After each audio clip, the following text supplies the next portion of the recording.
Yo, how's it going on guys? It is Zero here. Welcome back to my reviews on Pokemon Journeys. Today, I will be reviewing episode 67, Suspect Pikachu. Now, with all of that said, let's get on with the review. So, the episode begins with Ash answering the door after hearing a knock early in the morning. Standing there is Officer Jenny. She asks if Professor Cerise is available as it is very urgent. The professor arrives and Jenny explains that there's been a lot of cases taking place all over Vermilion City. However, Jenny is not the one in command of this investigation, as it is actually a detective called Decker. Decker asks if all of the electrotypes in the Cerise Park could be gathered up. This is because the string of cases is actually due to electricity being stolen from the houses in the city. From a witness's sworn statement, Decker decides to arrest Pikachu because it kind of looked like the drawn Pokemon.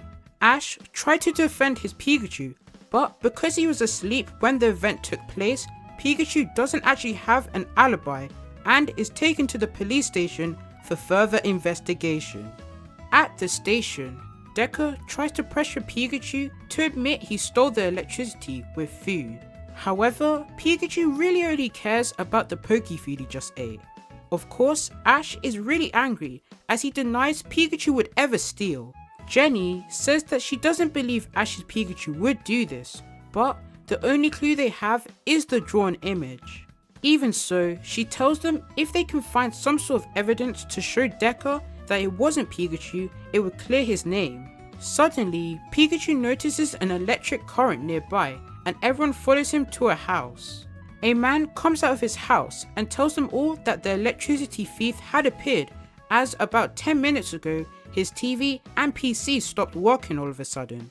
He noticed on his voltmeter that a high amount of power was being used. Because Pikachu was at the station 10 minutes ago, it meant he wasn't the criminal all along. Decker says he knew it all along because you find the true culprits in the darndest places, even though he said that it was Pikachu, which made me laugh a lot. Due to what had just occurred and Pikachu being able to sense the current, Jenny says he should join the investigation as a secret agent.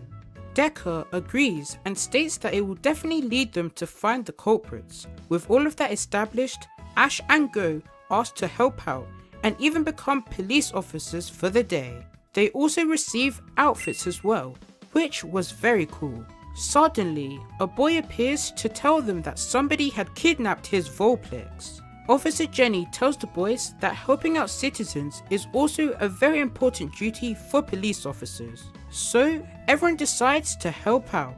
After a good amount of looking, Grookey and Pikachu manage to find it.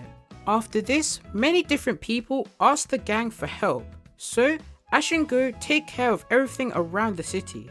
And I'm really glad we got to see this, as we actually got to see what Officer Jenny does on a day-to-day basis. Once this is over, Pikachu senses a current nearby, and another case took place, but they were too late. Go actually notices that the criminals target houses with a lot of energy, so if they use a house with a lot of energy, it will draw the criminals towards them. So they decide to use Chloe's house as they were in the area. With the go ahead from them, the plan goes into motion. Pikachu uses Thunderbolt in the house, making the electricity in the house increase rapidly. Looking at the image again, they notice that the Pokemon could not be Pikachu, as it does not eat up electricity like the image had shown. Coincidentally, Team Rocket are nearby, looking kind of thin, and they're here to steal the electricity from the house. And their reasoning behind this is Morpeko. Morpeko has been eating all of the food in the Rocket HQ, so the Rockets thought of a plan that if they fill Morpeko up with electricity, it would be full, and Team Rocket could go back to eating their normal food again. Team Rocket then steals the electricity from Chloe's house. The boys notice Morpeko is also in the house, eating some food. Then it runs away. The gang confront Team Rocket about stealing the electricity. Jenny tells them that they're under arrest, but they don't give up so easily and make a drive for it. Team Rocket manage to get away and give the electricity to Morpeko, so it can finally eat it up, but it doesn't want to eat it. The rockets are surprised why it won't eat it. Then their rotom phone tells them that Morpeko needs food to recharge its electricity and its hunger, so it can't eat electricity.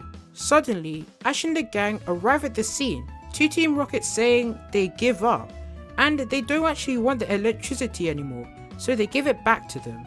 However, the current starts leaking everywhere, which Pikachu absorbs, making him supercharged. Ash then commands Pikachu to use a Super Thunderbolt, defeating Team Rocket.